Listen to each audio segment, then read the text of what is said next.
So I'll just dive right into it. Just a quick sort of summary of what we'll talk about quickly over the next 10 minutes. So I'll just introduce ourselves really quickly, who we are as designers, and then really what inspired us in our design concept for the memorial, why we kind of focused on the particular location that we did, and then some of the key design features that we're proposing, and then we'll end talking about the planting design for the project. So just to introduce ourselves super quick, maybe Carlos, you want to speak? Hi, my name is Carlos Portillo. I'm a landscape architect um, with who focuses mostly in public parks and also public art installations. And here are two examples of some past projects I'm being involved with, which is Love Park in Toronto, which opened last year, and the Civic Table, which was a memorial for the 40th anniversary of the Chilean coup d'etat, which is in Santiago de Chile. And I'm Jessica, also a landscape designer. I work in New York City, so I've been here for the past 6 years, working on a lot of projects from across North America, from concept to construction. The project on the top right is what I'm currently working on. This is South Battery Park Resiliency Project. It's a flood defense project for Lower Manhattan. It's kind of one of the phases of what is like a huge sort of infrastructure project to protect Manhattan from sea level rise and future storm events. So yeah, without further ado, we'll just kind of dive into our presentation now. Carlos, you want to take it away? Yeah. So the real driving force for the design and for this memorial is the idea of the words that were written in the rock, which is to those we lost and to those healing. And from the beginning, we kind of wanted to make a place for remembrance, healing, and reflection.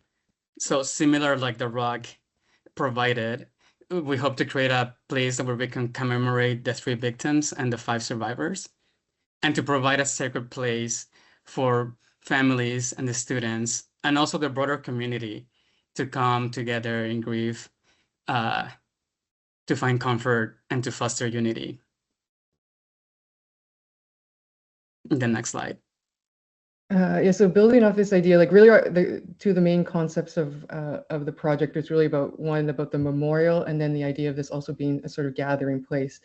And so the two sites, we thought that this was really fitting the old horticulture gardens for what our design is, which is really like a formal memorial and also something that will serve as a gathering place. So we wanted something that was centrally located, and we thought this was like an ideal location because it already is sort of centrally located on campus. It's already very accessible. And also the site itself really kind of lends itself to what we're trying to do. So obviously there's, existing infrastructure already that's there that we think we can work from in a practical way. But we also think sort of what's currently there with these existing, crabapple trees and the hazel trees really help to kind of frame and also enhance the design concept.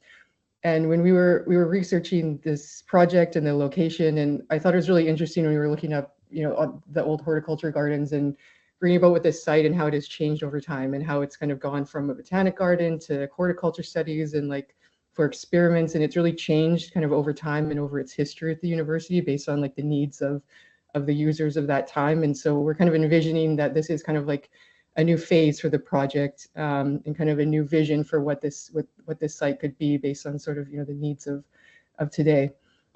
And here is a render just of our overall design. At the center, you can see there's a reflective pool surrounded by a ring of white marble. Coming out of the ground, there's 3 pediments, and hugging the pond, we have 3 mounds, which each mound will have its own bench. And these mounds are able to kind of isolate while still providing planting to soften the edges of the pond, of the entire memorial.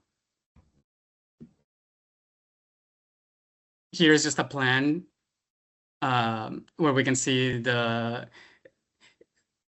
some of the elements and design features. So again, we have a shallow reflective pond clad in black granite, which will mirror the surrounding campus.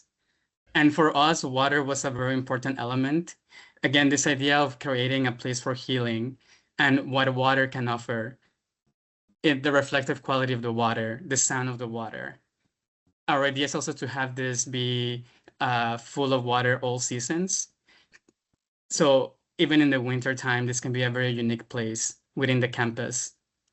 As I said, there's 3 pediments coming out of the ground, which can serve as um, spaces for people to put mementos for the victims, candles or flowers.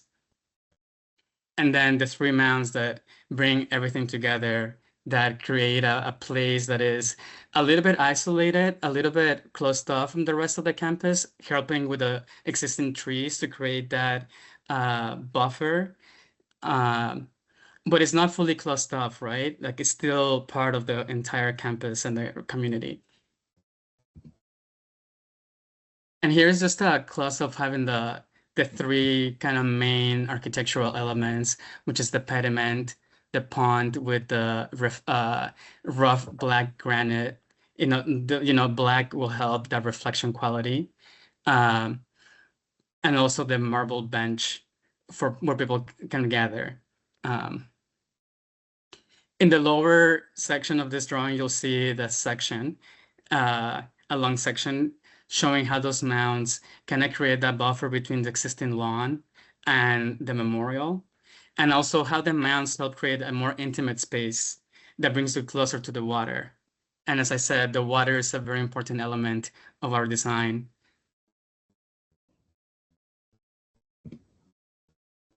And here's just 2 images of the quality of the materials that we're proposing. So very soft white marble to create that the ring and also the pediments, and how that can contrast with the rough and the black granite inside the pond.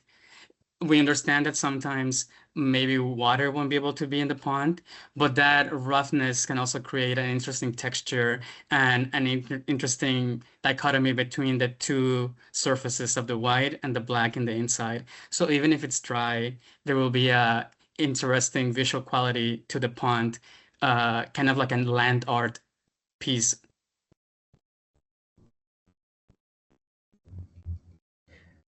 Yeah, I always want to emphasize because our design is like a very, simple form in in the shape, and we're using like a very simple palette of materials. And so we really wanted to focus on just having very high quality materials that reflect like, the seriousness of the project.